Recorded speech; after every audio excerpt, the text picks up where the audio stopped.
From the hills of Tennessee to the Badlands of South Dakota, from the salt flats in Utah to the high desert in California. Let's ride. We want to ride shotgun with you for the next hour, talking trucking with Dean and Dodie, Christian and Kumar, Ian and Joel, Austin and the Highwaymen. What's going on, everybody? Yo. What's up? What's up? Welcome to episode 74.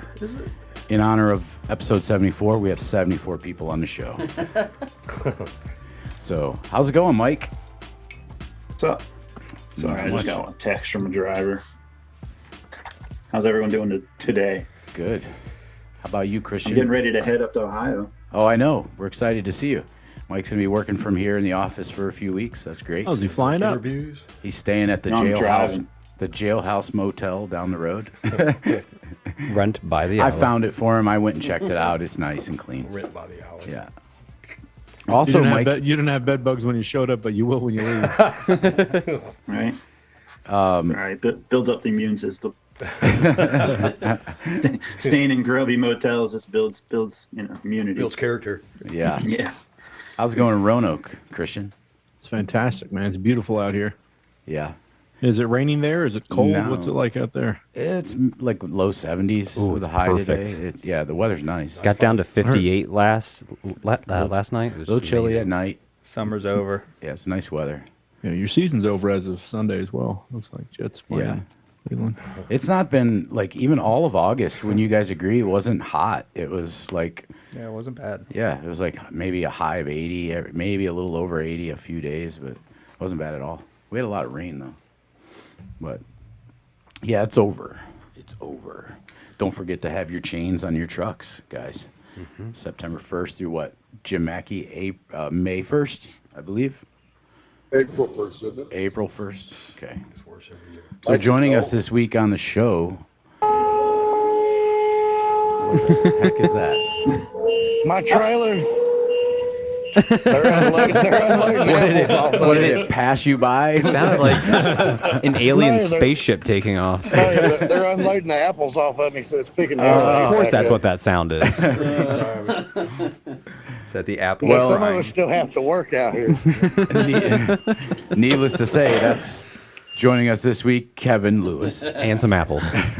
Ray, as always, Jim Mackey, Nate, the Creature, and Traveling Mike is back with us again. How's it going, drivers? Yo, Mighty fine, mighty fine. living the dream, my friends. Creech, did you get banged up at the Headbangers Ball? Did you jump in the mosh pit when we missed you on the show? How'd that go? Boomer alert. Other than, aside from the very beginning, the rest of the time I was just trying to keep myself from getting sick. Yeah, from banging your head or what? No, there was something inside the drinks we got that screwed both of us up. My wife ended up puking throughout half the show. That's alcohol. Just one drink we got at the very beginning, and it, Yeah, you guys are lightweights. it ended up bad. Yes, There was something wrong with it. Yeah. Did it What kick did you you out of get, if you don't mind me asking? Yeah. I forget. It was a margarita, but I forget what that type of glass is called. It's like a meter tall glass. So it was the sour mix really sour? 3 foot glass.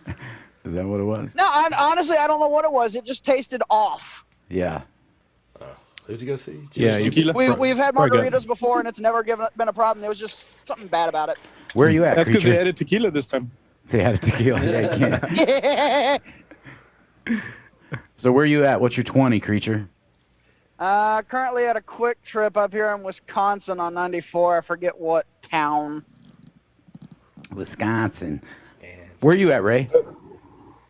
I'm actually north of Indianapolis on the 31. I don't know what town I'm in, but I'm at a Love's.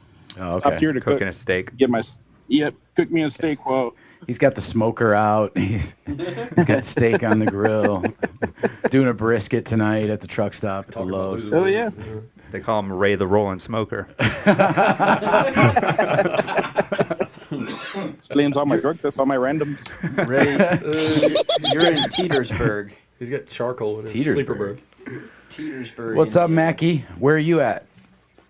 I am on 39 north of Bloomington, Illinois. Illinois. I always get corrected by Tina because I know it's pronounced Illinois, but for some reason I have a habit of saying Illinois the way it looks. It's like Des Yeah. Moines. And Kansas. Yeah, and always corrected. I think I'm doing Massachusetts. better. No. It doesn't look like that. Yeah, I'm not even going to go there this week. Mass. Toll road. Yeah. So, did Nate make it? You with us, Nate? No, it doesn't look like okay. it. And Kevin's getting unloaded. So you're in Michigan, Kevin, with the apples? Yeah, I'm in Shelby, Michigan. Kevin's running a dedicated some apples back and forth from Virginia to Michigan. And traveling Mike, what's up, Mike? Just down here running the road, Columbus, Montana at the moment. Headed back over towards Bozeman. How's the weather out there? Smoky? Gorgeous. Yeah, it's smoky, but it's 77 degrees today. Yeah. And it's cool in the evenings. I know day before yesterday coming through Yellowstone, it was only 33 and 1 o'clock in the morning. So season's changing out our way. Yeah, any snow in the forecast? Because I'm leaving to head that way in about 2 weeks. So In 2 weeks, there will be. yeah, a little less than 2 weeks. And just so you know, Russ has some. Go ahead, Christian. I was just going to say, just so you know, Russ does have people stay in his house. For anybody that is wondering why he's announcing that on the air, that he's leaving. His I do. home. My sister-in-law and my brother-in-law will be. Cujo's going to be there too. No, where dogs are going, but they're cat sitting. We're not taking a cat. Mustache. Not until the 1st. It's waiting for you. Yeah. Snow. So this week on the show, we're going to talk a little bit about things that you should consider this time of year, going into fall and into winter. A little refresher or reminder. We know you guys know, experienced drivers out there on the road, the things that you need to do or have in your truck for winter driving. But we're gonna talk a little bit about that. Never hurts to be reminded. Ian will go over the trucking news. We've got some. I mean, everybody's been watching this. We got some pretty interesting news about the railroad strike. So I'm anxious to see what Ian dug up about that.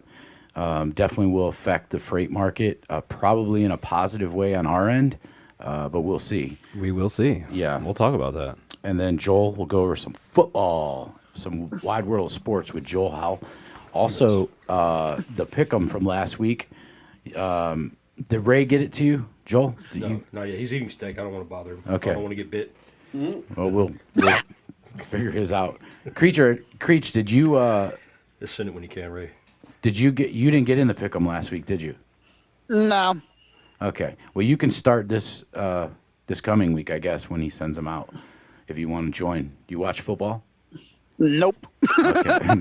I watched Good. the Super Bowl. That's it. You and Ian can be teammates. Good. That's great. Join because it's for money. Yeah, I did send it to you, Chris, so it should be in your inbox. And also, our new shirts, Talkin Truckin shirts, are in. They're not here. Over the Road Apparel. I talked to Cody today, Cody Whitcomb from Over the Road Apparel. She said they are in, and they're going to be packaging them up, folding them, all that stuff, and sending them out to us probably mid next week. So that's cool. We'll have some shirts to pass out when you come through here. Some people don't ever run up this way, so if that's the case, we'll have Kumar get the address to Carol, and she can mail one to you. Christian will get yours mailed to you, and then Mike, you'll have yours. You'll be up here when they come, so you'll get yours and take Kelly one back. So that's exciting. I like the new shirts, different colors than we did the black and yellow. So they're going to look good. I'm excited about that. Not brown and orange, right? No, yes, they are. No, but speaking of brown and orange, no, they're gray. The shirts are gray where the black was last time, and the lettering on them is the Talkin Truckin neon blue color. So it looks pretty good on the video image that we saw of it. Cool. And then Joel has questions with Kumar. He thinks he's got questions that are going to stump you, Kumar, this week. Oh, I'm sure. Yeah. He had a little help with some questions. I might have seen one or two. I'm not going to say who helped him. No, it was Traveling Mike. Traveling Mike is a wealth of knowledge, so he won't be able to help the drivers answer because he sent the questions. So we'll see Good. You're on the hook this week. how that Got me. goes. Yeah. So Joel, Hey, Russ, yeah, Sir. you want to Yeah. run that teaser this week for the show? what teaser? Oh, I have it. For Just like hauling the. freight and dropping weight? Oh yeah, so we've mentioned it before. The creatures doing a segment right on our channel, hauling freight and dropping weight with the creature as Christian eats potato chips and eating something. Reese cups. Can you play it on? Yeah. Okay, here it is. Here's the intro or teaser to the clips. Can you guys hear that? No, start it over. Oh, what the heck? Hey, Joe, I just sent that email. Okay, On so Zach's- good. On Yeah, Kumar's text it. link. When you do screen share, you have to Text click it. the share audio. That's what I did. I don't know what's going on. Click it harder. Click it harder. So Joel, you got the pics? I'm turning my phone back on right Okay. now. Here we go. Let's see what we got. The creature hauling weight and dropping freight. I hear an echo. No, by no. the way. I said, what did I say? It's dropping freight and no. dropping freight. Yeah, and we're not hauling weight. Hauling weight. Yeah, no, hauling dropping weight. freight and hauling weight. Losing weight. I don't need to Hauling change freight, gaining anything. weight. Well, first of all, we have an echo. Okay. Whose audio is? Is it mine? It's mine. I was just kidding. It's mine. But man, I don't know why the sound's not playing. We'll have to do this next week. Yeah, let's just do it next. Oh, week. next we go. week's supposed to be the first episode. Yeah. Well, you can. Well, we'll post this up on social media, There you and go. We'll put it on and our we can social do a media. 2 for next week. Yeah. Yeah, Matt, just go ahead and cut out this 2 minutes of dead space here. I did like the video though, creature. You did a good job. Kumar showed it to me about a week ago. I know you guys tweaked it a little more, but it was pretty good. So I'm looking forward to seeing the full show on our channel. Appreciate it. So Joel, 1 second, going over. now we got Hey, more Russ, hey, technical. Russ. Ray. Well, while that's going I'm on, just Russ, tallying you want to up. have a Go weight ahead. loss competition, you versus me? A weight loss competition? Yeah, you and me. Well, I have been on a diet for 3 weeks, Okay. and What are you I gonna had a see if doctor's. you can lose the equivalent of Russ? Yeah, I was thinking. Yeah. I think I'd try to drop a Russ in weight. And see what happens. Well, the funny thing is, so it's I not could like almost. If I dropped Russ, I'd be Mike. That's how bad it's gotten, right? Nah, I'm up there, man. I'm up yeah, there. I've been just trying to lose, a few pounds, but it's been working what I've been doing, and it's not been hard. And I can tell you, it's not keto. Actually, I just decided to do just to Methamphetamines. eat better. And what I'm doing is I'm eating oatmeal for lunch every day, or cream of wheat, and I don't put any sugar in it. I just use different fruit. So a lot of times I'll heat it up, then I'll slice a banana in it, and then that's my lunch. And then sometimes strawberries, sometimes berries, sometimes whatever else. I put some granola in a few times, and one time maple syrup. So I did have sugar once. But I've been religious about it 7 days a week for lunch. I'm not a big breakfast person, so that's my first meal. And then, except on Sundays, I like to bacon, eggs, sausage, bacon, potatoes, all that. But I've been skipping that. I haven't had that it's been over 3 weeks since I started this. And then at night, I'm eating a protein, and I'm eating, those steam in the bag vegetables that you can get at the grocery store. You just throw them in the microwave. So green beans, whatever, corn. It's kind of low carb. So I've been laying off the bread. So yeah, it's not too bad. Yeah. I've lost a few pounds, but I don't need to lose much. So Yeah. it's really just kind of. The other reason too is for health reasons. I'm on high blood pressure medicine. I told you guys a year and a half ago or whatever. So I went back and got my CDL physical a few weeks ago on the 30th. And my blood pressure on the lowest dose of what I take, which is losartan, it was regulated pretty good for a while, and then I was borderline again. And she had me lay down in the room and tested me again, and I'm right there. Like, you got to be under 140, I think, is the top number, and under 92 maybe, or something like that on the bottom number for your CDL physical. I was just barely over on both, and so that's kind of part of the reason. If I can, my doctor did tell me, not the CDL physical one, but my other doctor said if I can change some things in my diet, it could I could maybe get off the medicine, and that's what I'm trying to do. So, Yeah. How are those potato chips though, Chris? Not as good as the Salty. Reese's peanut butter cup. Not as good as those Cheetos. Right? Yeah. You know, one thing that's not, I know it's fat, but when you're doing keto, one of the snacks a year ago when I tried that for a couple weeks is pork rinds. I love pork rinds, and Chicharrones. they're completely good on keto. Because Yeah. I was eating those instead of potato chips. I love potato chips though. Yeah, and then you dip those in Philadelphia cream cheese. Philadelphia cream cheese, yeah. Is that keto? Yeah. Yeah, sure is. Pork crackling's even You can better have than pork bacon wrapped rinds. jalapenos too, right? Right. And cheese. Yeah. Jalapenos, if you can have cream jalapenos are cheese. keto. Hey Russ, Yeah. I'm gonna write a book. How I lost 3 pounds in 2 years. HOWLE. That's it. I lost. How I lost. Yeah. So if I could tell Creech, I've been on keto since I left the house. I started on the 2nd, and I'm down 9 pounds. And I told my wife when the next time I came home, I wanted to be down 10 pounds. So I'm 1 pound away from my goal, and I still got a week and a half to go. That's good, Ray. Heck yeah. She's not going to recognize nice you when you job, get Ray. back. Thank you. Yeah. Thank you. And It's gonna for shoot me, I was 382 on the 28th. Now I'm 366 Wow. On the 28th of when? last month. So You 2 were weeks, what? I'm 382. Now I'm 366. It's Nice got to be a job. mosh pit, dude. You got it. Yeah, I was Keep washing. 317 on the 2nd. Now I'm 308. Nice. Well, I got up to 180 at my highest, and I'm down to like 162 this Yeah, morning on the I scale. remember sixth grade, Russ. That's when I was wondering. I heard was, Austin uh, talking. My I was leg at weight is like 260. I'm not 162. kidding. I'm not joking at all, by the way.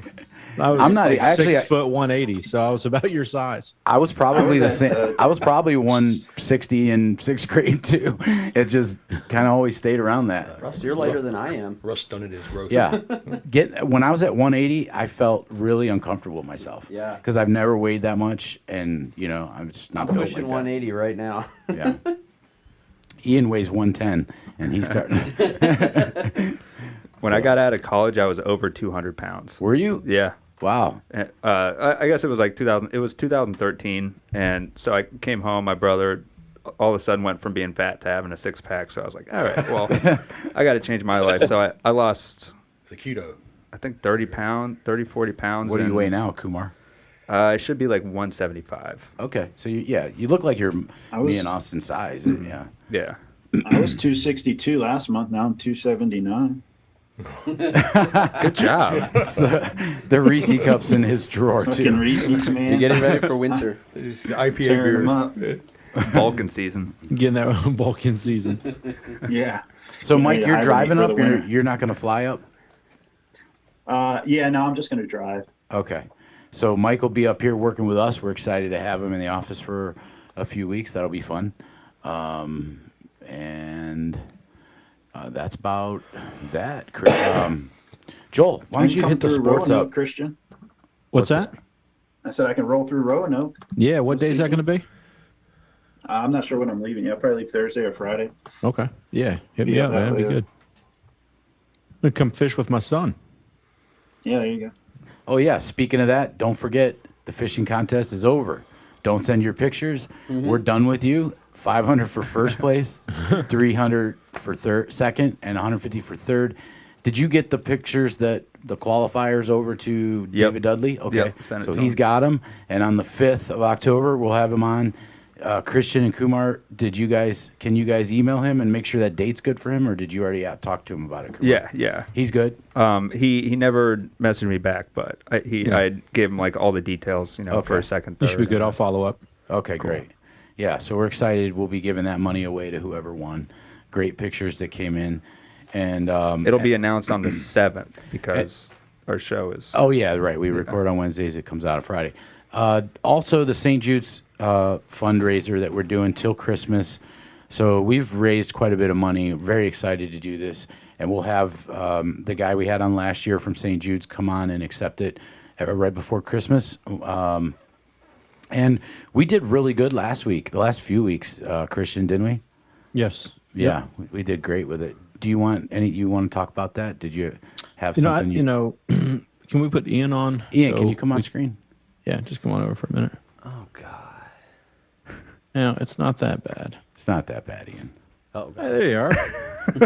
He's at the doctor's office.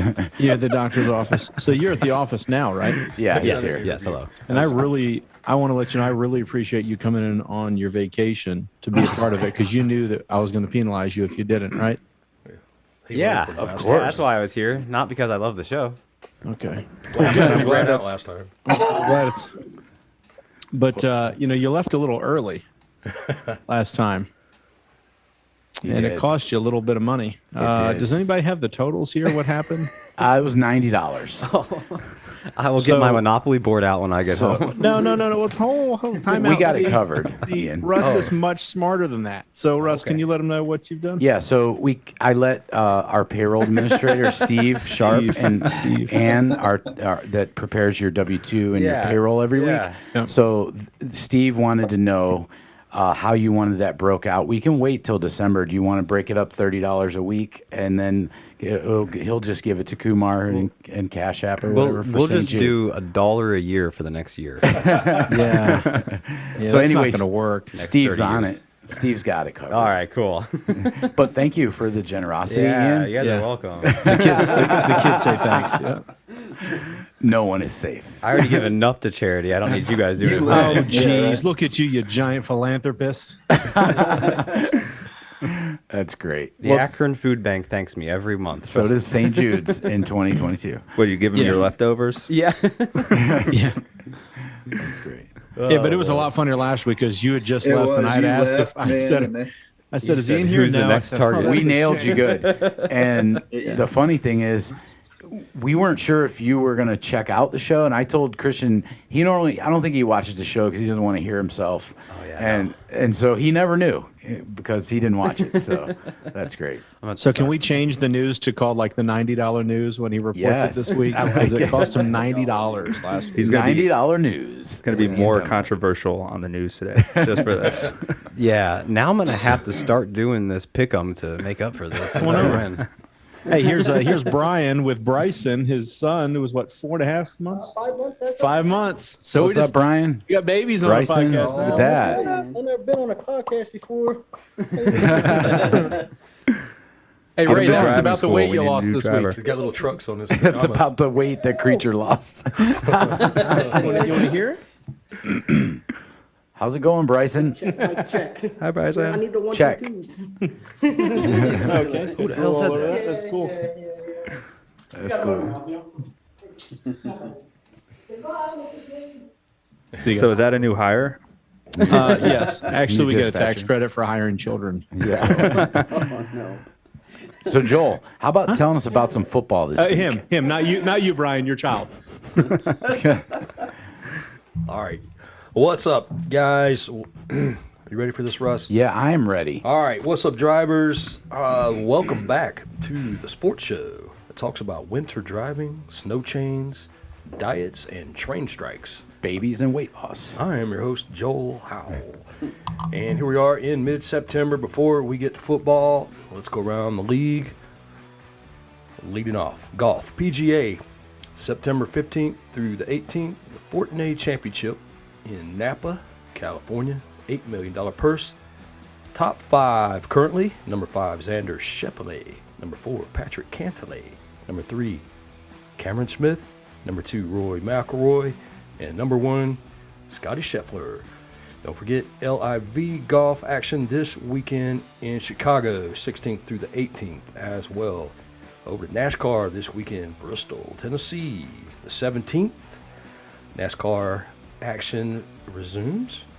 Top 5 standings NASCAR. Currently, number 5 in the Menards, number 12 Ford, Ryan Blaney. Number 4 in the Shell Pennzoil, number 22 Ford, Joey Logano. Number 3, the FedEx number 11, Denny Hamlin. Number 2, the Exalta, number 24 Chevy, William Byron. And at number 1 currently with the Rheem, R-H-E-E-M, number 20 Toyota, Chris Bell. And that is golf and NASCAR. Now, moving over to, don't forget, basketball and hockey will resume next month. Now, moving over to Major League Baseball, 20 games to go in the American League East. New York Yankees currently hold a 6-game lead over Toronto.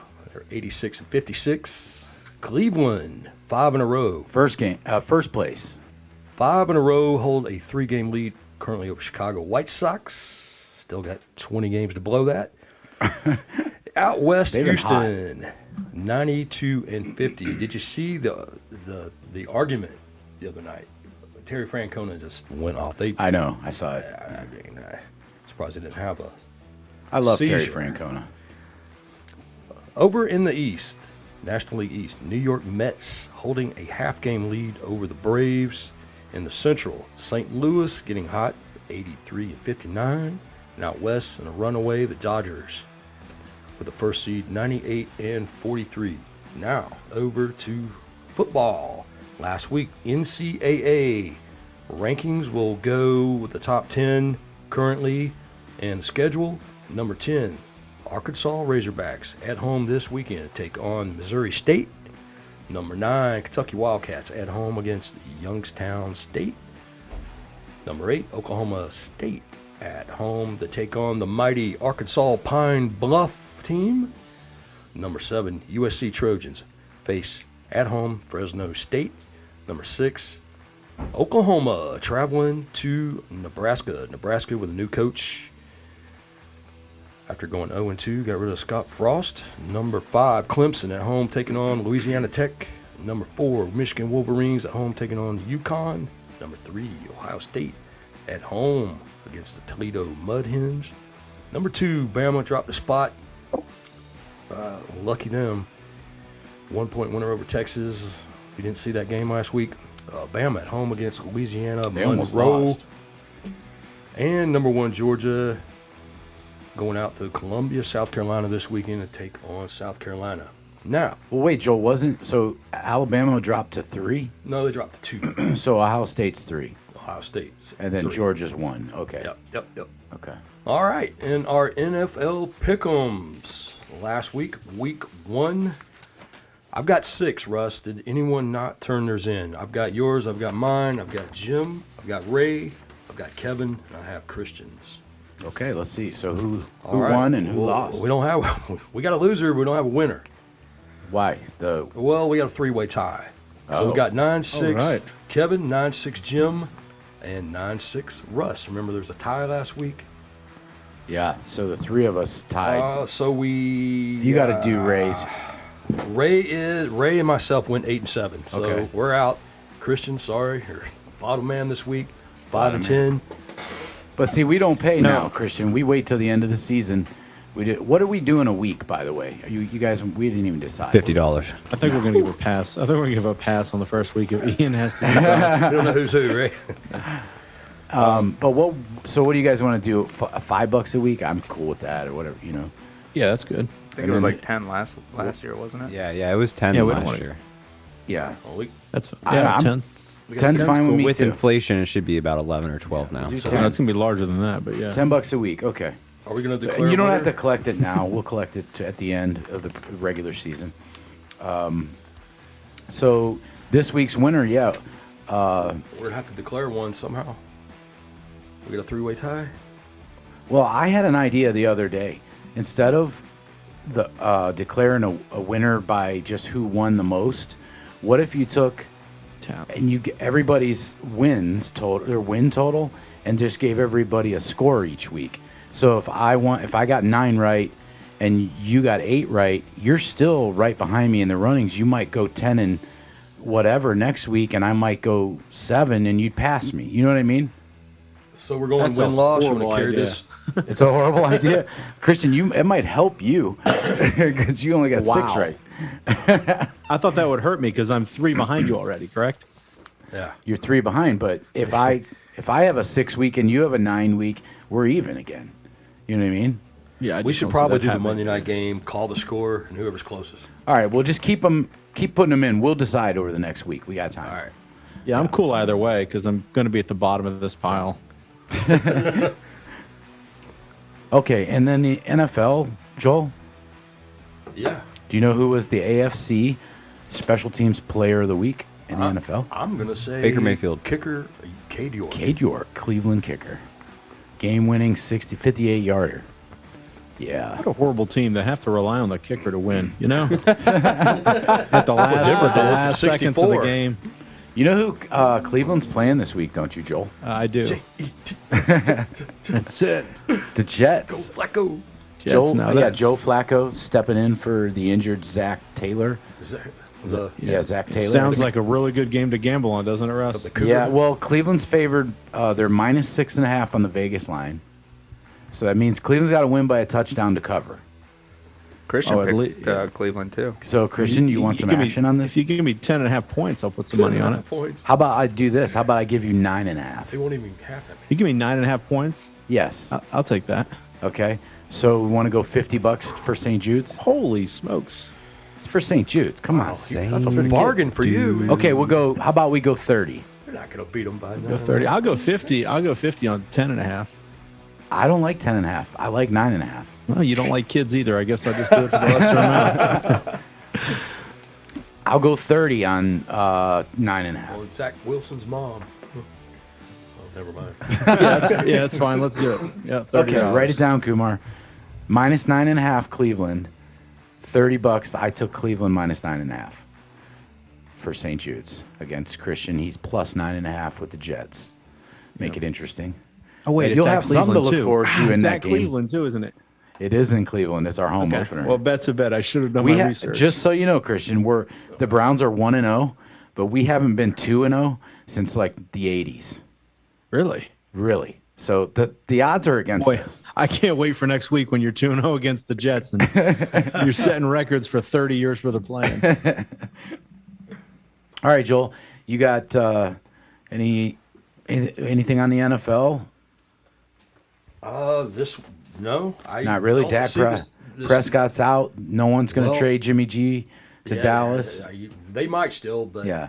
they'll want their whole draft pick next year. Who's the backup in Dallas? I don't even know. Joe Namath? Colin Kaepernick?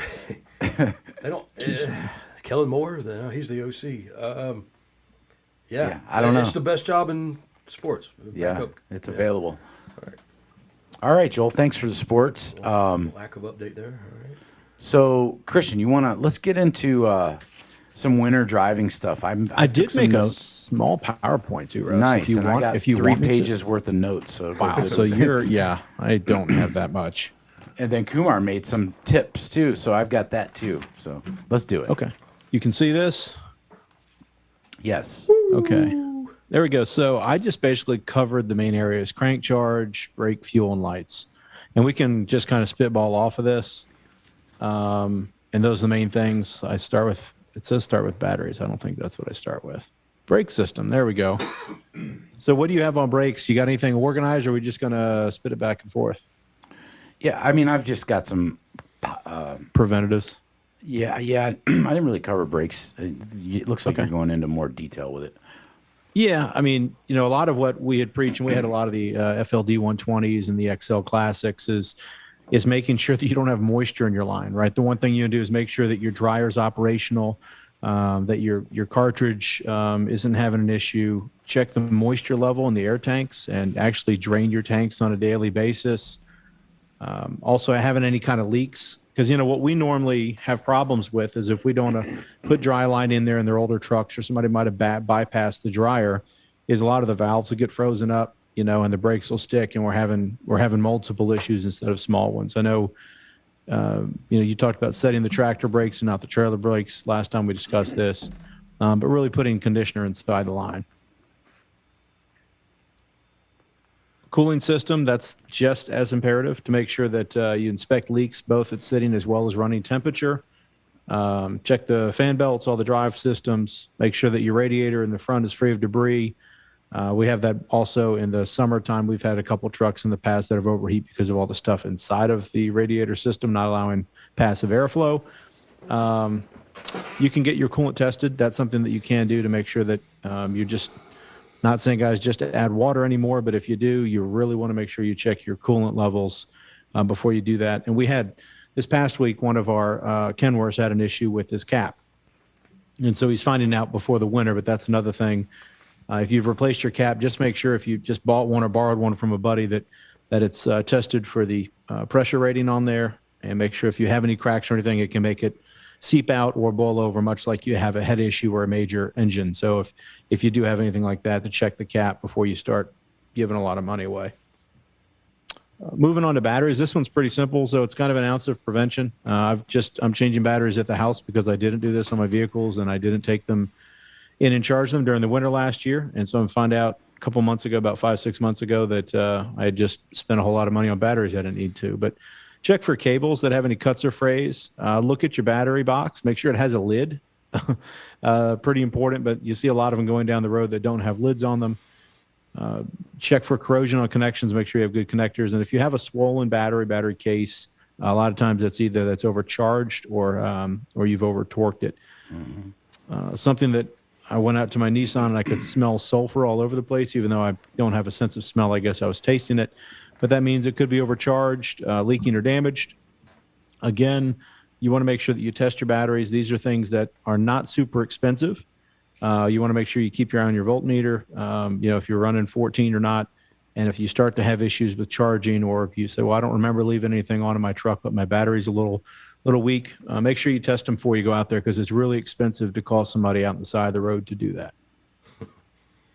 The other part of the battery system, right, is charging, is the alternator. A lot of the old 12.7 Detroits had issues with the bolts and the brackets. And so you really, you want to make sure you check for that, any cracks or loose nuts.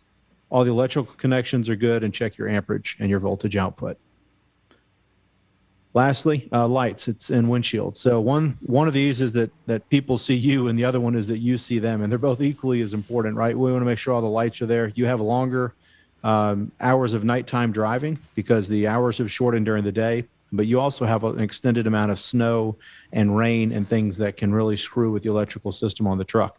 So check to make sure that if you do have any wires that are exposed, or you have issues off the back of the light where you might not have got the work done properly, check at that. Make sure you've got windshield washer fluid, and that you keep your windshield clean. So this way you don't have any problems with the DOT.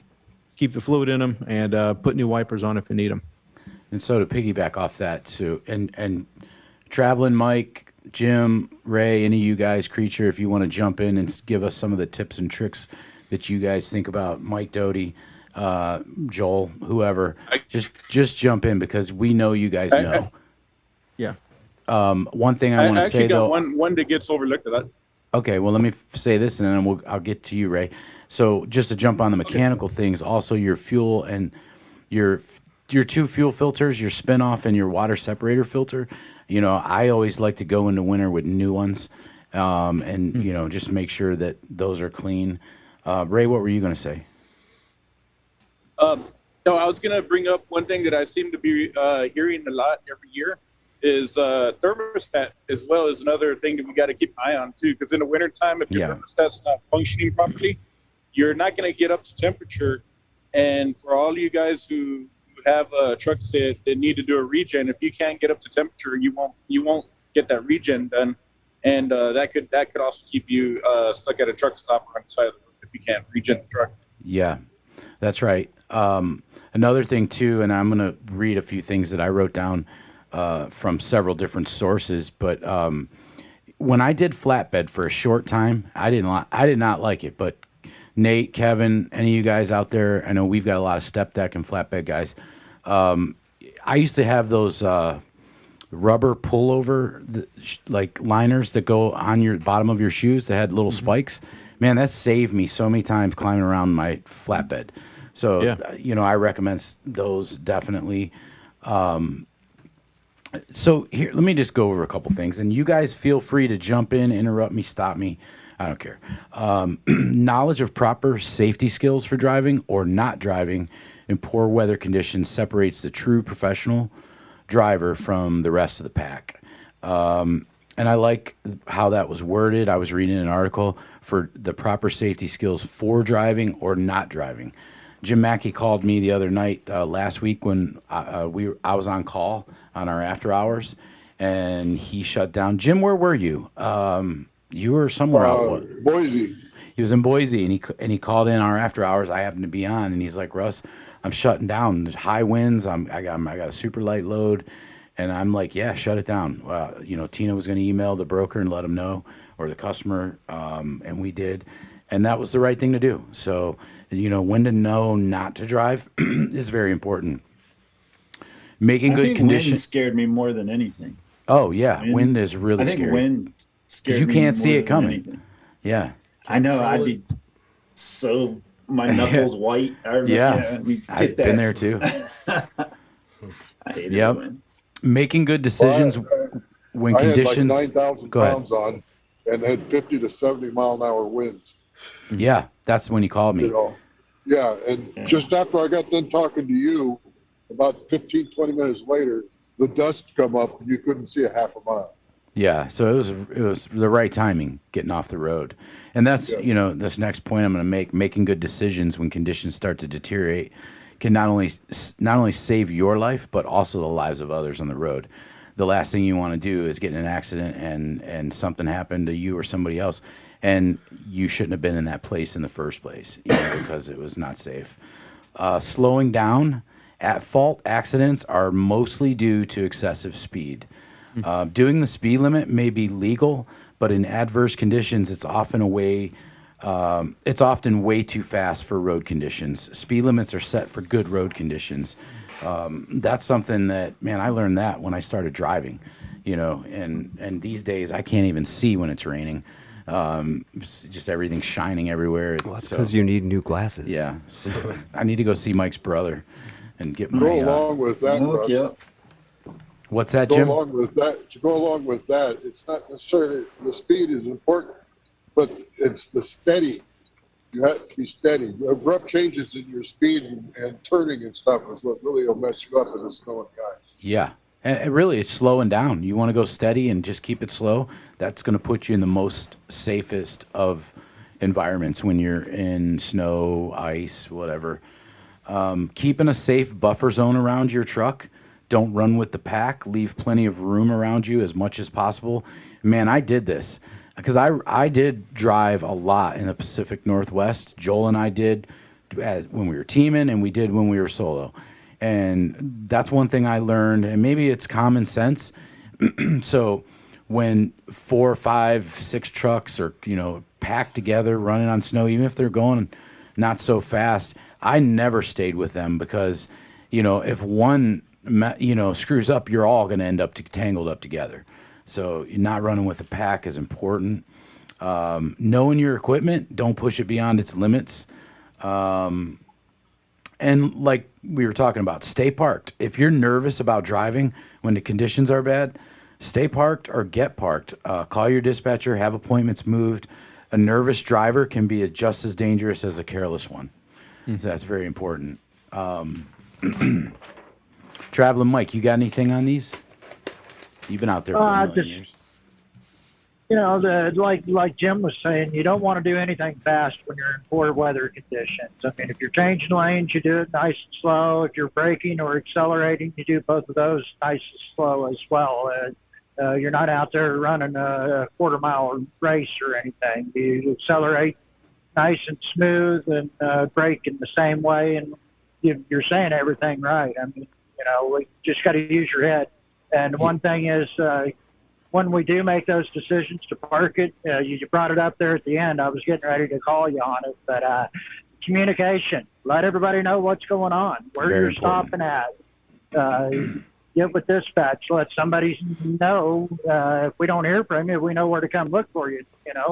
One good thing. Plus, we can communicate with our customers and make any schedule adjustments. Yeah, that's huge. It not only for your safety, but also for your business to let people ahead. Everybody knows that safety first, and customers just have to understand it. Did you guys ever carry kitty litter, or do you carry kitty litter on your truck in case you need to throw it under your tires? I was going to say Jim used to carry kitty litter on his truck. I still do. I don't want to use it. That's what I was going to add in, and if you're running flatbed and you're running flatbed into snowy and ice, and those type of conditions, stuff like that, use kitty litter to throw it on top of your deck to keep things from sliding around. before you strap down or whatever. That's a good idea. I didn't think of that. You can use salt to melt the ice, but that's just, salt's corrosive. It's going to start making everything rust. Release your trailer brake. Yeah, always. Eventually, even if you use salt, eventually it's going to freeze again anyway. Right. Yeah. Well, and think about it. Warm tires, when you park at night, you park on packed snow, you're turning that into ice probably. Because some of it's going to melt and then it's going to turn to snow. So that kitty litter helps there when you want to, get out of there in the morning at that truck stop or that rest area or safe haven. I've used it. I've carried it. And it doesn't take a lot. Also, a hammer when driving. I carried tools on my truck. I know a lot of you guys do. But when driving in heavy snow for long periods of time, it's good to get under the truck and inspect the brake lines, like you were saying, Christian.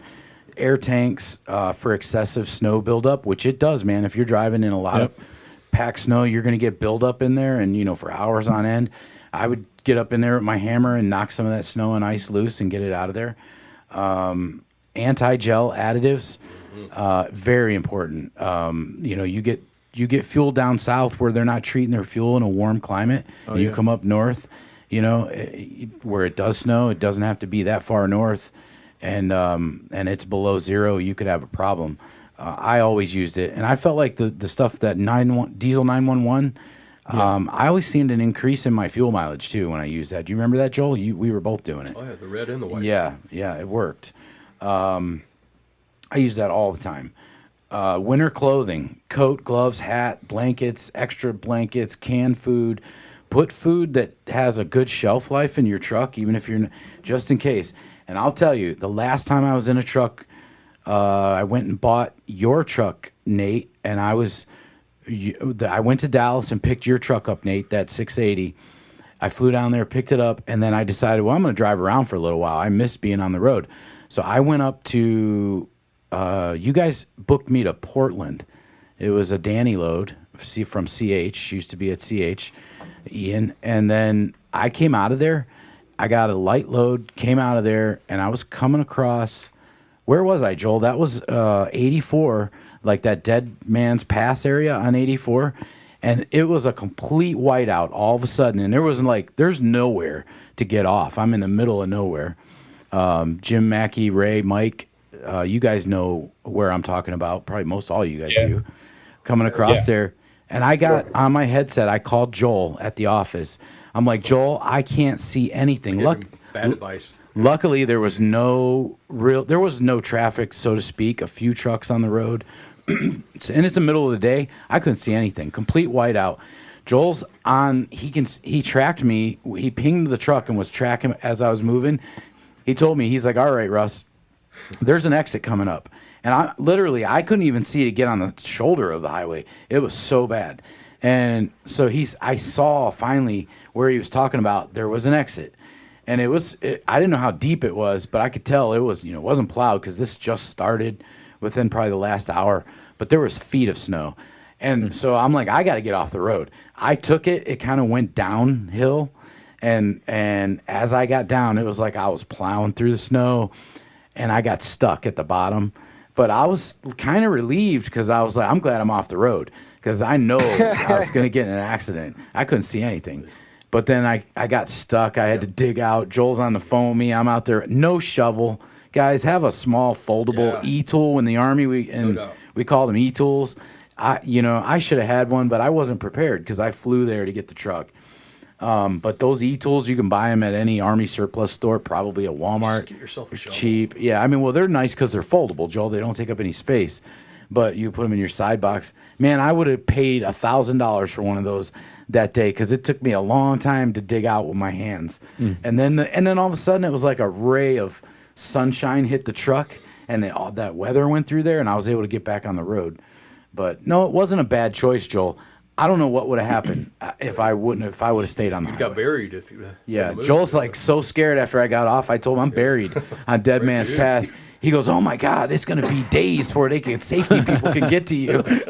Do you have food?" I'm like, "No." Search and rescue party.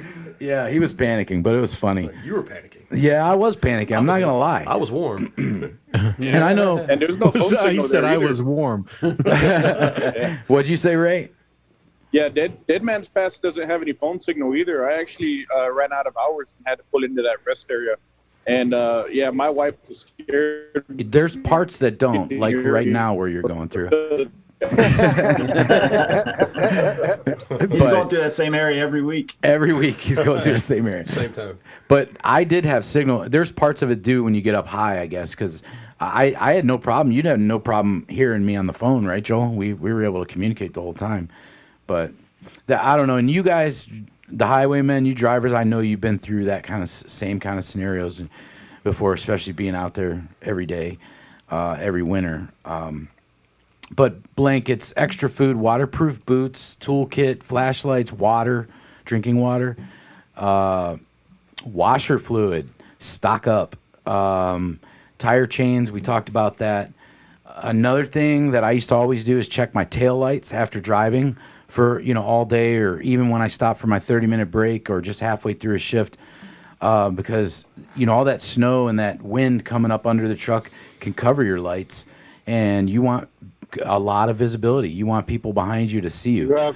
You have to remember that the LED lights now don't have the heat Exactly. that old lights used to have, and they will cover up so easy. Exactly. Yep. So, having something to brush that off with is really important, so you're visible. Especially, it might be snowing during the day, but coming in the evening, it gets dark earlier. You want to make sure that you're visible from behind. I got one. Yeah, go ahead, Joel. Get some salt. Have you ever got up the next day and your drive tires were just spinning because it freezed up overnight? Yeah. And you couldn't get out? You throw some salt, some cat litter where your drive tires are at, and then you should be good to go for the morning. I've learned that the hard way. That's one thing there. I always did when I parked in the snow is I would wait 5 to 10 minutes and then pull ahead a foot. And then put the stuff under your tire. The tires had a chance to cool down, and then you pull into the snow where you can grip it when you leave. It's not ice. Never stop on the shoulder of the roadway, of the highway. I remember Joel and I were rookies, and Joel, I woke up a few times. I could hear the trucks going by us, and I could feel the truck moving from the wind. I knew we were on the highway. Not my Joel. Joel would have. Yeah, this Joel. And I was like, I'd get up front, and me and him were best of friends, but I'd tell him, Joel, get off the highway, man. It's our lives. It's one of the most dangerous places. And we learned. We were learning together, but that was back when we were rookies. But that's one of the most dangerous places, especially in adverse conditions, really anytime, because if you think about it, when someone's, if the roads are bad, what if they slide into you? Or in the back of your truck or what have you. It's just really bad. I was always scared. That was one of my biggest fears.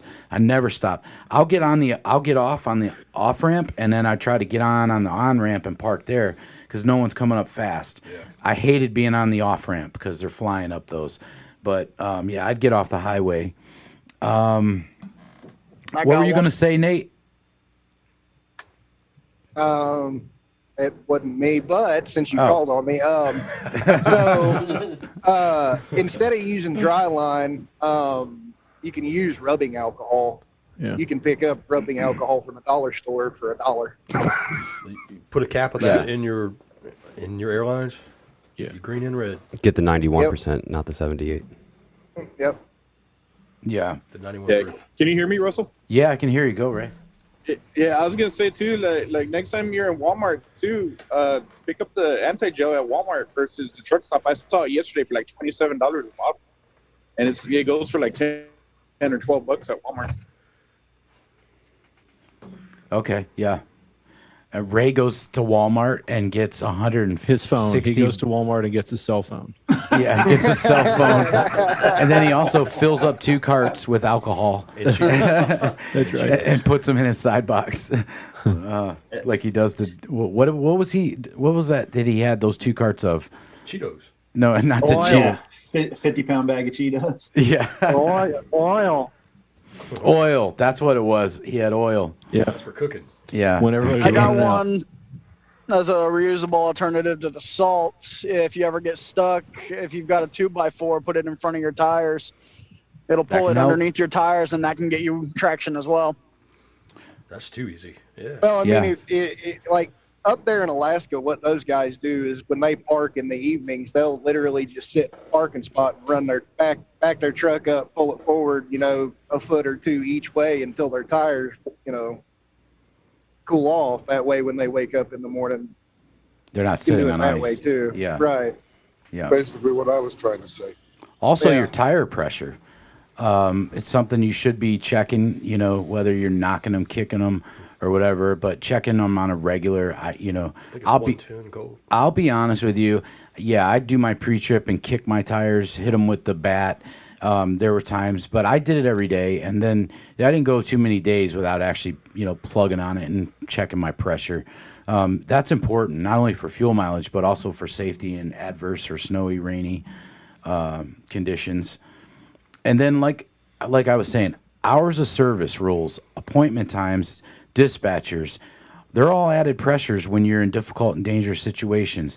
Don't be a hero. Don't feel like you're letting anyone down by being safe first. Appointments can be rescheduled. Dispatchers can get over it.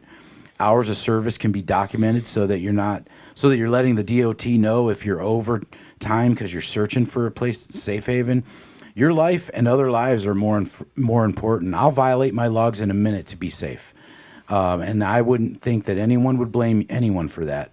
And now I'm not talking about stretching out my day in adverse conditions and then violating because I didn't plan correctly. I'm just talking about, in general, the roads turn bad and then you can't find a place to get off the road.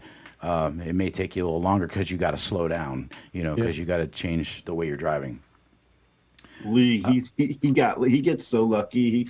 He remember in Colorado, he got actually last winter he got that because he's a Alabama state trooper law enforcement, that whole deal. He got the whole escort over the pass there in Colorado. Yeah. I do remember that. Yeah.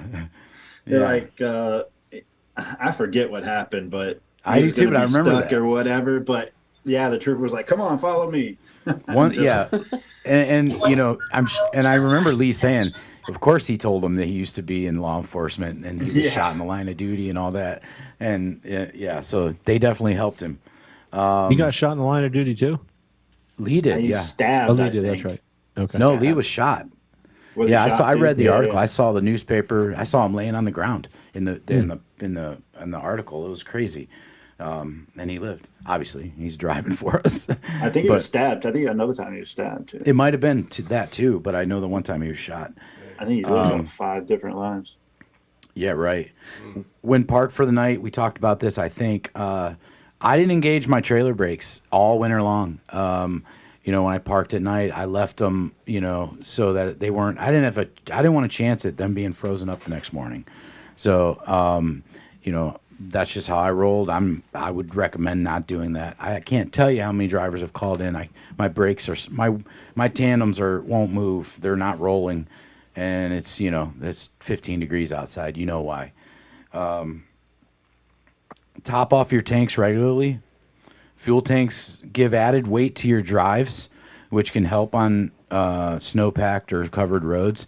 Having that little extra weight from your tanks is definitely not going to hurt you.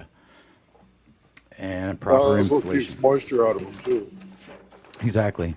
And last but not least, and I think you guys all agree with me, just use common sense.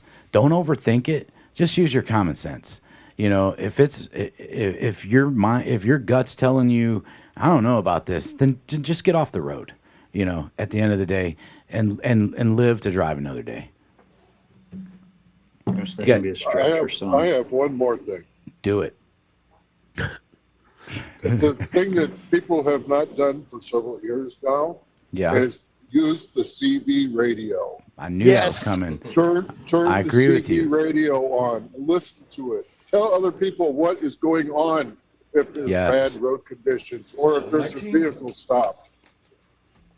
Totally agree with you, Jim. A lot of guys That don't C- use them. I That always CB say, has saved my life. is that Creature? Yeah. Yeah. I'm going to tell you the that- truth. I don't know that it saved my life, but it probably did. I always had it on and turned down low. But I can't tell you how many times there was a backup coming up over a hill, and I wouldn't have known about it had I not heard it a few miles back on the CB. And it, you never know what's going to happen then. So yes, and I've also been in a speaking whiteout of, once or yeah, I've been in a go whiteout ahead. once or twice where it saved me Yeah. from a backup. So, And you yeah, guys know I I'm definitely- going to be pulling the fifth wheel out to Montana, and next week our mechanic's buddy is an electrical guy, and he does CBs and stuff. And Jim Mackey, you'll be proud of me. I bought a CB on Amazon, and he picked it out. I told him to give me a good one, and good antenna, good equipment, and I'm dropping my truck off to him one night next week, and he's installing everything and mounting it in my truck. So I will be out there, and if you guys are going to be around me, I'm going to be talking trucking. Hey Russ, what's your handle? Lugnut. It's been that way for years. Hey, so there, I don't know if you mentioned this a little bit, is being aware how fast to go. The speed limit. You said the speed limit is not exactly how fast you need to go. When I first started driving in the snow, I got my first Jeep Wrangler, and I was like, all right, I'm gonna go enjoy the snow, go out and ride around, and I was out late, and it was a blizzard. Being Ohio, one of the trucks was coming, merging. He was merging onto the highway that I was driving on, and he was going way faster than he needed to be going. And I didn't have a choice but to get out of his way because there was only one lane to merge into. Right? Yeah. Now, you can't speed up, and it's hard to slow down. So when he came over, I had to drive into the median and during the blizzard. And, luckily I was able to drive out. There was a lot of snow. But those banks build up after they're plowed, and then they get snowed over again. So, I'm lucky I didn't get stuck, but when people are, you're coming around corners and stuff, I was a new driver. It could have ended way different. Yeah, and people don't realize that four-wheel drive, and I know, a lot of us probably have four-wheel drives when we're home, or drivers when you're off the road. Four-wheel drive doesn't help you stop. It helps you go. It doesn't help you stop.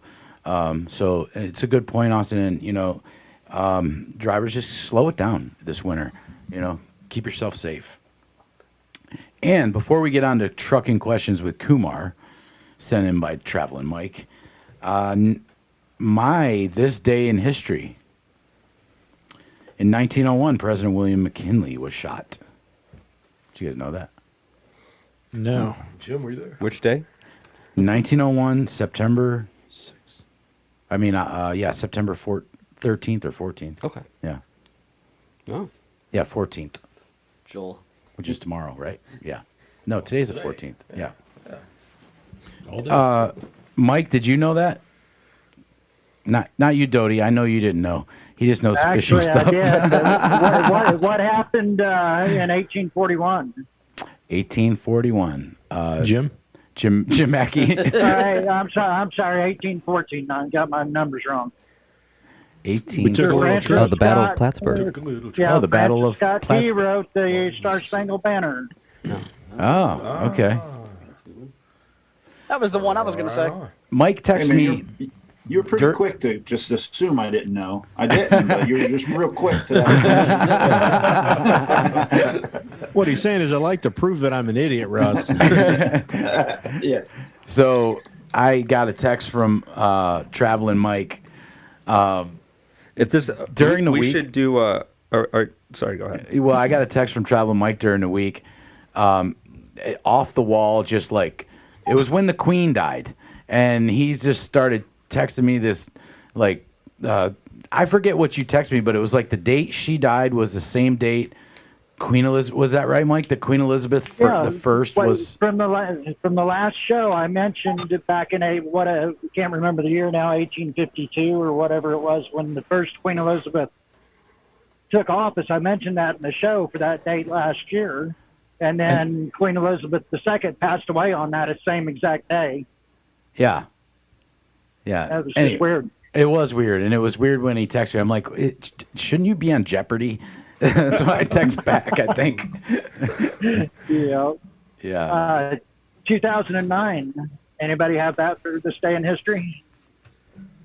2009. No. I was alive then. What happened in 2009? That wasn't Benghazi, was it? No, that was. No, never it's mind. September. No, Patrick Swayze. Patrick Swayze. He was young, too. Just watched Red How old Dawn. was he? He was probably 57. Wow. Wow. Just watch Point Blank. Point Blank. Yeah, we have Roadhouse queued up at mine. Yeah. Right. Yeah. My grandma, she died when she was about 90 or 91. Man, she had the biggest crush on Patrick Swayze. So when I was growing up, I was always at her house and staying during the summer on the weekends and stuff. She had every VHS movie that he made or on VHS, and we watched them over and over because she didn't have many movies, but all of them were Patrick Swayze. He made a lot of movies. Okay, so Ian, you want to hit the news? Hit up the news. In 1814, here's something Go ahead. important. In 1814, Scott Key pens a poem that is set to music in 1931. Yeah, that Anyone know was what when he that is? wrote. That's what we just said. That's what I just said. The Star Spangled Banner. On this day in history. Let me guys tell you about this day in history. On this day in history, Mike wasn't paying attention. Everybody. So I Google it, right? I'm like, I'll Google something. While he was, So while while he's saying it, I'm like, you're I'm Googling reading, it so and I'm you not didn't hear hearing anything. You have proven yourself to be a complete idiot. Yeah. Benefit of the doubt, man. Hey, one more thing on the winter driving, guys. Most of us aren't as smart as we used to be. We don't remember phone numbers. It's all in our smartphones right here in our hands. Right. We probably have some. Well, you probably ought to have some emergency numbers written down in case you're stuck in a snowdrift somewhere for a couple of days. Your truck's out of fuel and ain't got no way to charge up your phone. How are you going to give somebody a number to call if you don't know it? I was also going to That's so say true. keep your phone I don't know charged. numbers. Keep your phone charged too, so that you can access stuff. But that's a great idea too, Mike. Write some emergency contacts down. That's so true because I know like a couple numbers. That's it. Since these smartphones, I know maybe, So if you go to jail, you're staying there. Yeah. Well, if you know a couple of numbers, you're better than me because ever since smartphones came out, I forgot all that. They're just the numbers that have been around before smartphones, or the ones, you know what I mean? They're just my grandmother, and the ones that have never really changed numbers. So if Mike goes to jail, he can call. He's the only one he's going to be able to call. It's his grandma, not his wife. I could try calling my grandma, but she passed away now, so I don't think that'd be very good for me. And that's the only number you know. Yeah. All right, Ian. Hello. What's going on with this? There's some big news this week. Yes, with the, yes. With trucking the news. No, I don't have anything. Is this $90 news? Are we moving on? To $90 news with Ian Dunlap. All right. Get with my day in history. I'm doing September 11th, 1973. The democratically elected government of Chile was overthrown in a coup that was supported by the U.S. government. So there we go. Starting out hot. All right. Now we're getting some screen share. What year was here. that? 73? It's 1973. It was a year after I was born. Watergate. All right, Austin, I'm going to need your help with this one. Hey guys, did you know in 1973 there was a All right. What happened here? Yeah. Over in Clarksville. Wow, Austin. It's my home. Mark forgot to set his parking brake again. Clarksville, Tennessee. My sister lives down there. That's Austin's mom. She was texting a bunch of us over the weekend about this in my family because nothing really happens there like this. No. You know, Clarksville is a military town, so anybody who would do something crazy there is not a smart man or woman, let me tell you. So describe. Yeah, what happened here, Austin? Basically, there.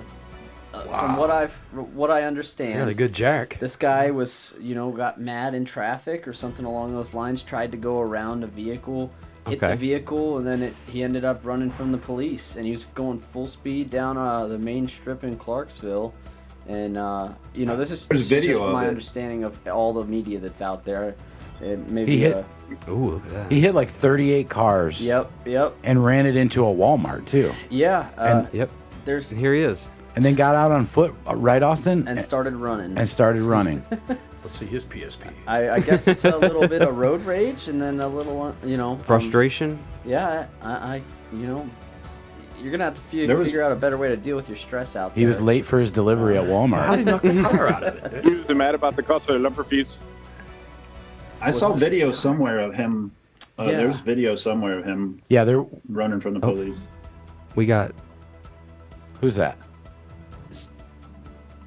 So, also, my mother tells me, she's in the Clarksville chat, that private group that they let people that live there join, that there was a surplus of military members following the police chasing this guy. Wow. So, again, reminder, don't do anything stupid near a military base. Yeah. Don't rob a bank across from the police station. The main street right there it's by the main gate, Fort Campbell. Yeah. Oh yeah, that's 10 minutes down the road from where this happened. Yeah. Yeah, that's crazy. All right, moving on. Over in Maryland, they are starting this will be starting October 1st, a move over for flashing lights on the side of the highway law. We have this here in Ohio, which I think is definitely a good thing to have. It's just to try and enforce people to move to the left or the right if you see someone on the side of the road. It's courteous and it's for safety reasons too. So just so you guys are aware over there in Maryland. If you're not already doing this, do it.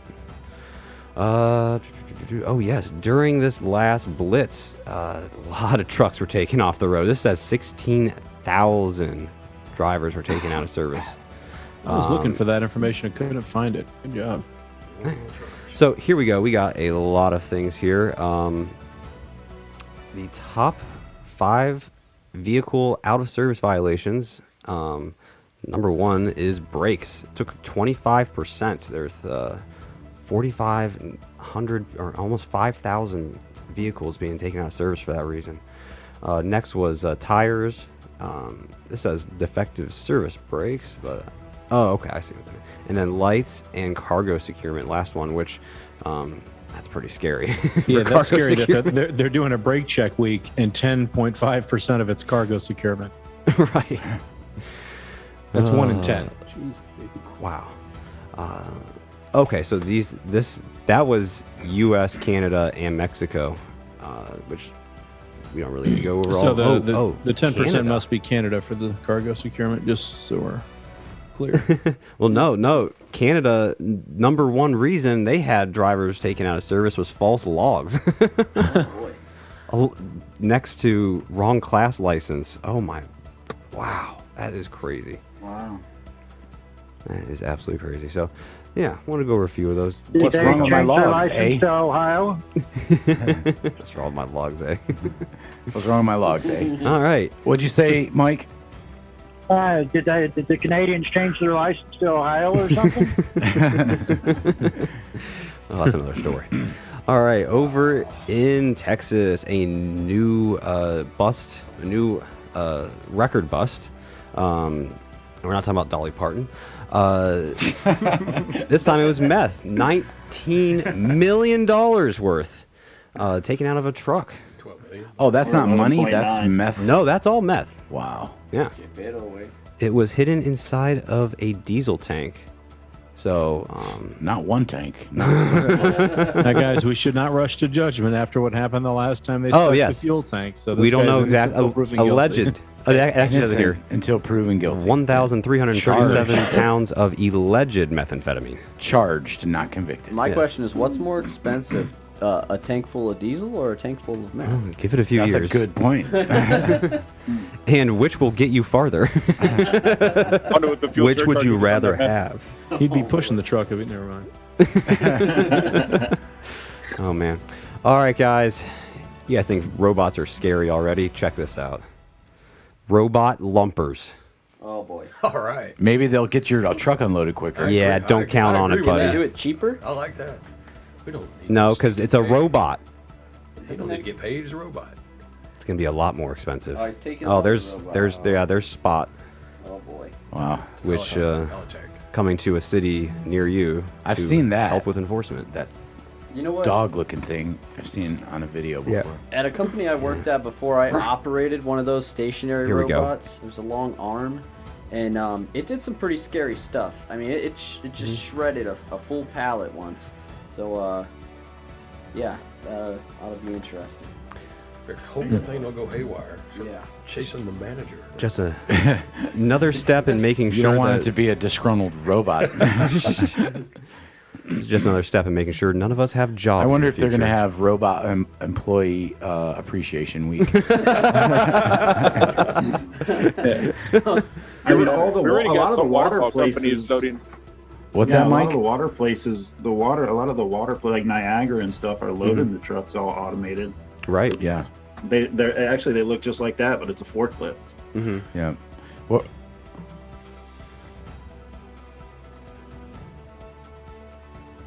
yeah. A lot of beer places do it too. What were you going to say, Ray? Yeah, I was gonna say that exactly what you said about the water bottle yeah. companies and some of the automotive places too.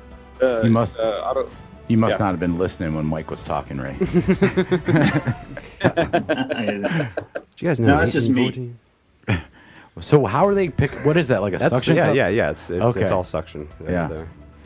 Yeah. Okay. Those things sure do suck. Yeah, they do.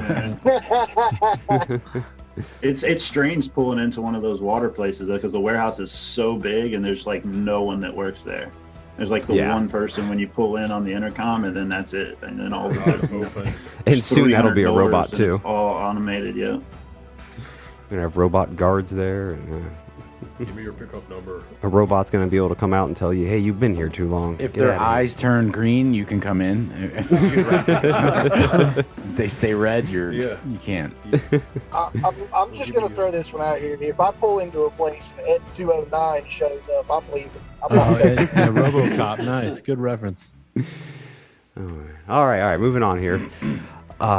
This is something that I didn't really get to look into too much. I kind of rushed through this one, but they are looking at possibly repealing the 1938 Motor Carrier Provision of Fair Labor Standards Act.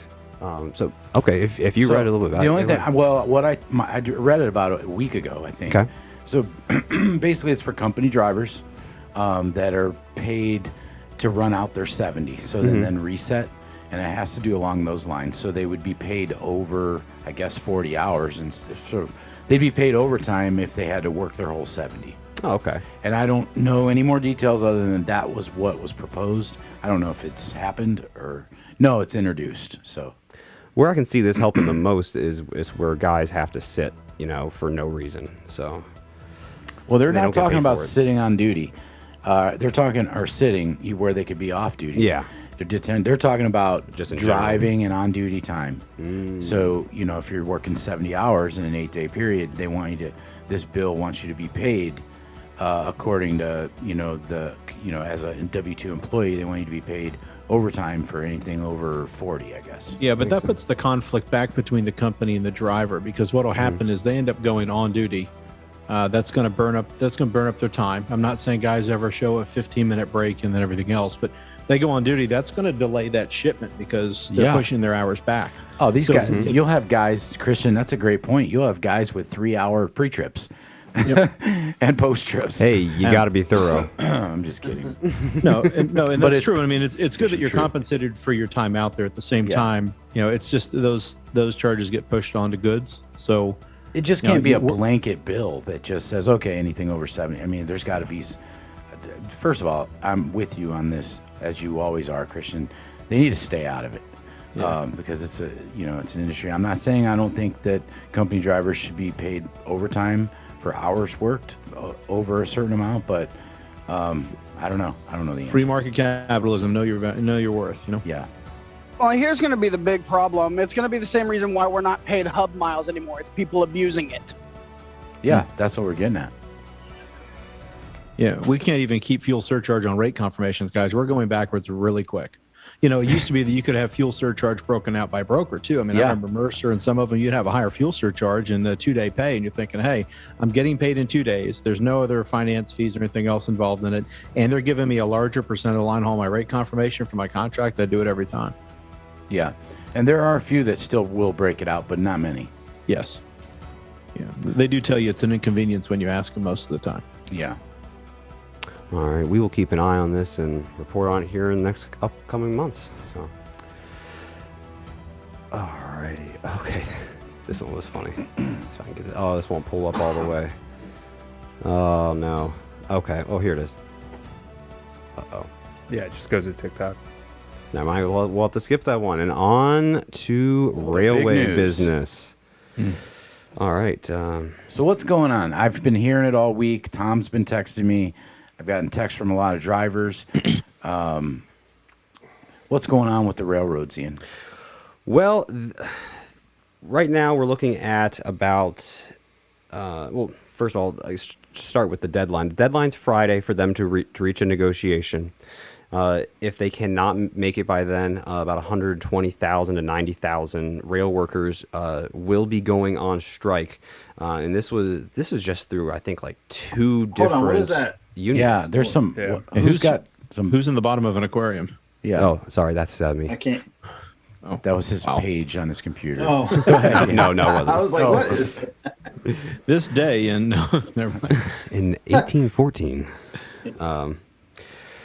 So yeah, this would result in about 8,000 locomotives not being used, which is, a huge amount. And this is going to affect every sector of not only trucking, but bulk businesses, Ports. port. Well, they're already everything. talking about ports are not sending stuff on rails to rail yards because there's stuff that's going to be stuck as of Friday in rail yards, and they've got for everything from hazardous materials to high value to produce or plant shutdown stuff. Yeah. Volatile loads, that could be claims, and what they're trying to figure out now for that kind of stuff is how to keep that moving without any delays, without having any disasters on their hands, because that stuff is product they have to watch. And ports, what I was reading too was. Do you think it happens? Do you think they go on strike? Do you think it goes? I think it's going to affect a negotiation card. I think they're negotiating really well, holding everyone hostage. Well, let me ask you this. Yeah. So So the ports, Mike, the ports aren't gonna. They're already talking about a plan not to ship stuff by rail from the ports. What in the world? Lord. And so the White House is actually working to try and wait. Who's that coming from? That's Nate. Wow. Okay, mute him. So the White House is actually working on trying to figure out the best way to keep things moving. Obviously, now I'm confident. I'm not holding my breath. We're definitely going. That's what I was getting. That's what I was getting at. I was wondering if they were, if you thought it was kind of a negotiating tactic on the railways part, and of just saying we're not going to do anything, and then definitely the workers saying we're going to go on strike, but the railway hoping the government steps in and whatever. Mm-hmm. And not on this president's watch. He won't. Well, step no. in. This White House has said that they are not for the workers, which means that they are against them in this business. So we will see what happens. They're going on strike. Want to shut down. My money is they're going to strike Friday. Yeah. The president can step in and declare the strike illegal, though. So that is something that could happen. That doesn't make them not show up for work. Oh, I know. That's where things get interesting. Well, and then, watch the ports. I mean, here's, if they do strike, and we've been talking about this, Tom and I, a bunch of people, if they do strike, which, the freight that's not at the rail yards or in that segment of transportation yet, there are those companies, those ports are already making plans to not send it there until they know. Yep. So it's going to affect the volume that goes on a truck. Yeah. And so you guys need to watch, especially dispatchers out there or drivers that are booking themselves, watch the price of freight. The price of with the volume, we've said it for years. The volume goes up, the price goes up.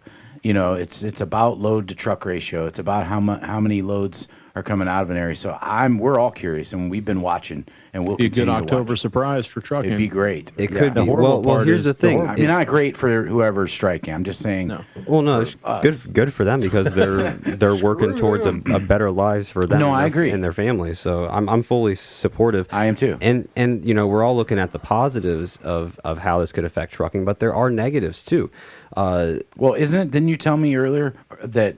So I don't know, what was it, BNSF? So they had a record year last year, right? They had crazy record profits over the past couple of years, and they're trying to take away money from the railroad workers. So overtime or something? No, they are sick pay. Yeah, they currently do not have sick pay. They are not allowed to have sick pay. They can take unpaid time off, but even that is penalized, and people have been fired for going to their doctor. Taking unpaid time off. So that's one of the big things. That's one of the number one things. Yeah. Isn't the union supposed to protect you? That's what they're doing. But the part that worries me, you know, we're looking at, you know, oh well, they're gonna have to put a bunch of stuff on trucks instead.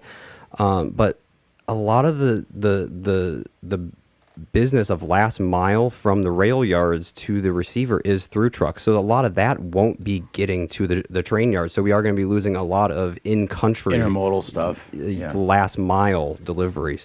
But there was one stat that I found over here that really put into perspective. So to compensate for the lack of trains, there would have to be 460,000 additional trucks added to make up for that. Wow. That's what I was just looking for. I was just scrolling through looking for the amount of, because I saw somewhere just yesterday or the day before, the amount of loads per day that would hit the market if this goes through. Oh, it's going to be a lot. It could be a lot. There will be some that'll be less. Something else to worry about. Worry about our fuel ordered by to yes to and then sent out from there. So yeah, that's a good point. Fuel price. You were breaking up. You're a little better, but we got it. A lot of fuel shipped like that, so that could change. One change. thing that I'm thinking about is the amount of coal. Mm-hmm. I mean, the coal trains, they go to the electrical plants. Yes. So therefore, they run out of coal. They can't produce electricity. Wait a minute, energy Jim, prices will skyrocket. Are you telling me that coal goes to electric plants to charge electrical cars? Yes. It's all right. Just want to make sure I got that right for all my friends in California. A little bit to let you know, a coal car on a train carries approximately 5 semi-loads. There's approximately 100 to 120 rail cars to a semi of coal. That's a lot. That is a lot of coal. You don't want to get hit by that train. So in other words, Jim, no coal in the stockings this year if this happens. No, you got to be really bad for them to afford it. Go to the coal pit to get I like Christian's head exploding when he said that. Are you telling me that coal, which is burning dirty, baby, is what's charging your electric car to make us green? Right. That's funny. It's funny how full circle it is. I read a story on I actually have 1,500 hamsters in my garage that are turning a big wheel. I'm going to go buy another solar panel. Charges my Tesla. Well, the thing that doesn't make sense to me, man, we've talked about it when we talked about commercial trucks being electric, but why would you need to charge them? And Mike's brought this up, Doty's brought this up before, that if you had an electric truck, why wouldn't you have some kind of generator on the tire that's turning all the time so that it just recreates and charges itself as it goes down the road? You would never need to plug it in. Because that's not how they physics currently work. have that. Well, they currently have that. That so does work like that. No, yeah, you definitely. When you brake, it recharges it. So there is certain friction, things like right different now. things. Yeah, so they already have that. But all I was getting at is why can't you you kind of mush together electric and DC. You know what I mean? Like have hybrid. something to where there's a it's a throttle, not a small switch. A small generator or something. Funny thing is, charges it like a train. Do they really want to create an electric car to keep us green?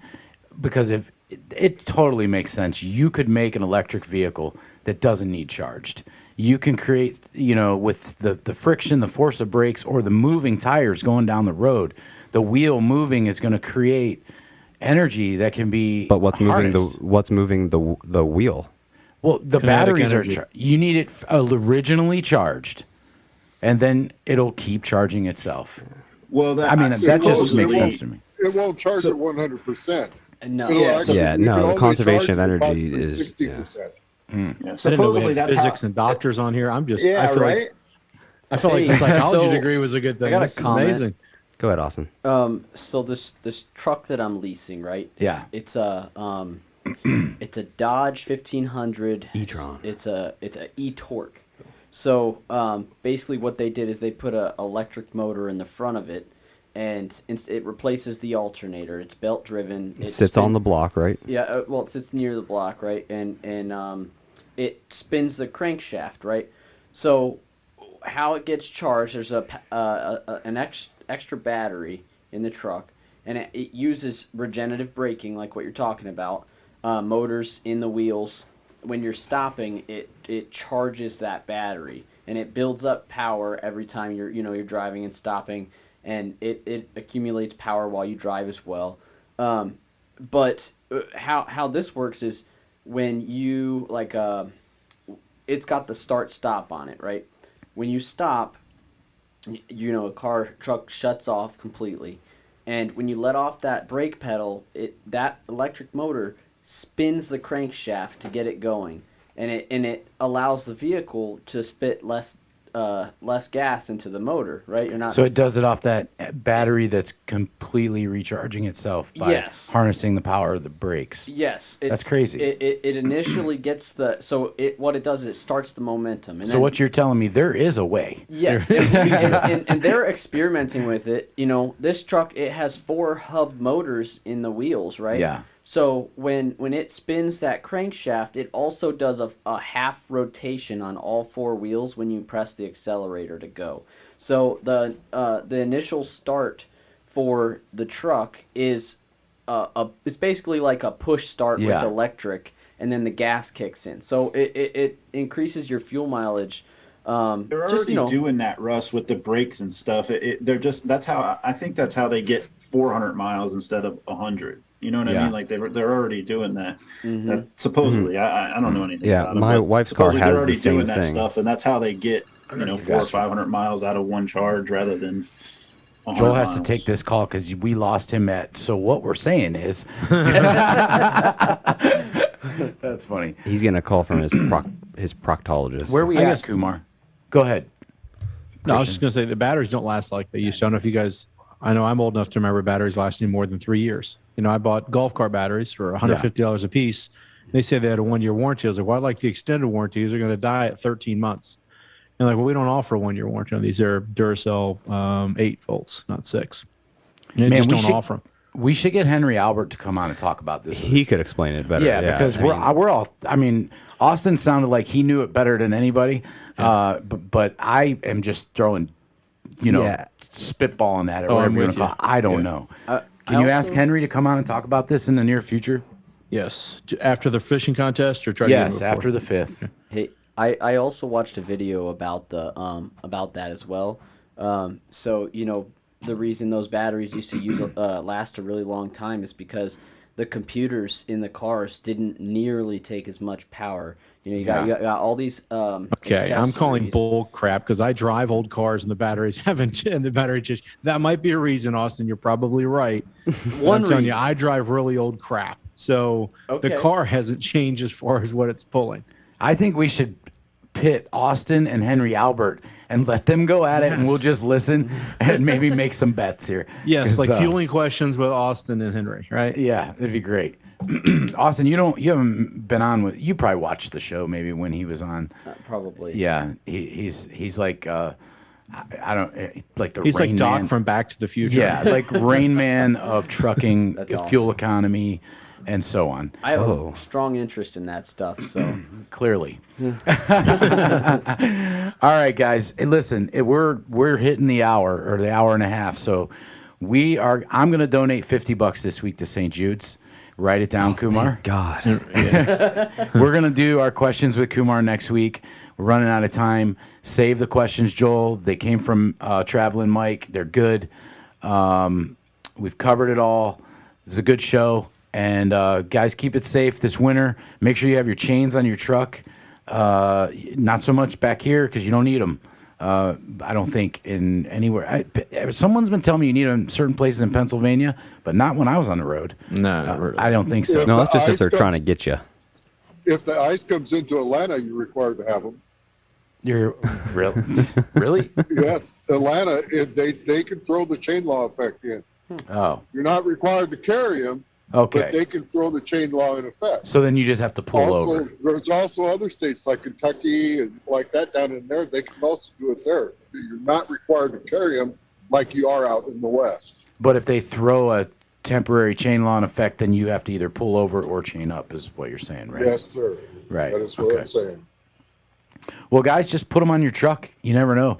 Tina asked me about that for us going out west with the fifth wheel and my 1-ton diesel pickup Dodge Ram, and I'm like, no, I'm not buying chains or tire socks. I'm calling the DOT. Because keep an eye first out of for all, you. it's not a law. Well, if they put the chain law in effect, it affects four-wheelers too, but especially out west. But I'm not driving anywhere if and it's bad. I'm gonna be watching the forecast.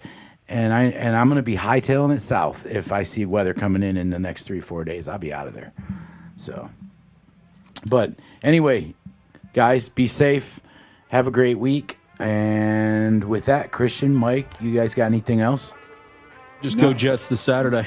Go Browns, go Guardians, and go Cavaliers.